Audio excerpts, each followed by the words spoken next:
29 तारीख का घटना है।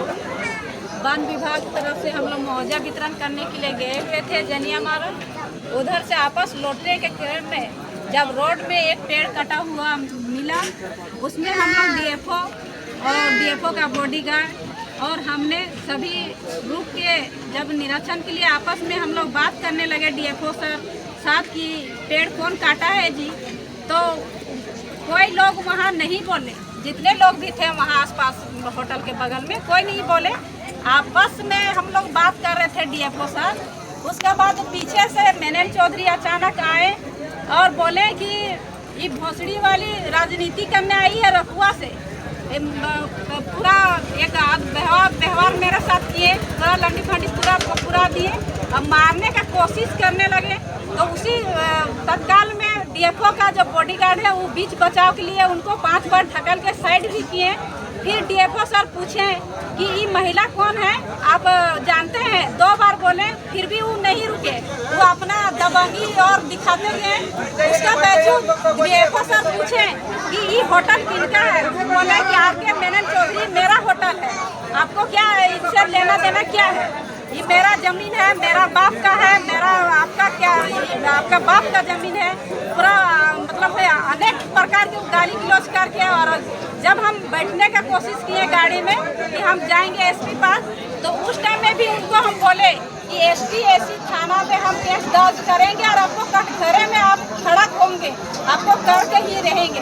तब हमने एसपी पास गए, अपना लेटर पैड से संज्ञान में दिए, DC को भी हम संज्ञान में दिए हुए हैं और DDC को भी दिए और ST/SC थाना में भी हम आवेदन दिए हैं।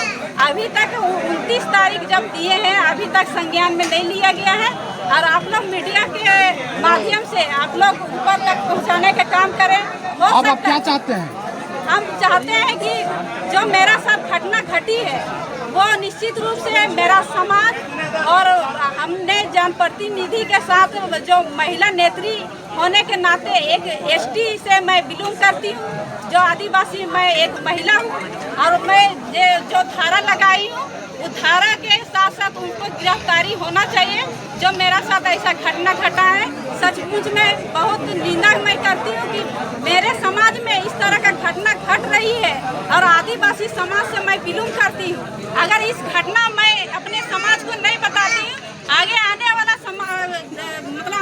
समय में जब मेरा एक आदिवासी परिवार से कोई जनप्रतिनिधि बनने के लिए आगे नहीं आएंगे, एक डर बना हुआ रहेगा और आने के लिए वो लोग कोशिश भी नहीं करेंगे। जब मैं जिला परिषद हूँ और वन पर्यावरण समिति के अध्यक्ष भी हूँ, अब वन अधिकार के मैं सदस्य भी हूँ और DC भी अध्यक्ष है। हमने एक बार केदला में भी खदान के लिए NOC दी हूँ, एक बार हम फैक्ट्री के लिए भी मैं NOC दे चुकी हूँ। जितने भी इधर 6 लेन 4 लेन है, भारतमाला है, हमने जो सरना धर्म के लिए भी मैं NOC दे चुकी हूँ। और जब ये हम उनको बोले आवेदन दे के कि संज्ञान में लीजिए, तो उधर से हमको बोला जा रहा है, उनका जो सहयोगी है वो बोल रहे हैं कि आपस में आप बैठ के इनको समझौता कर लीजिए।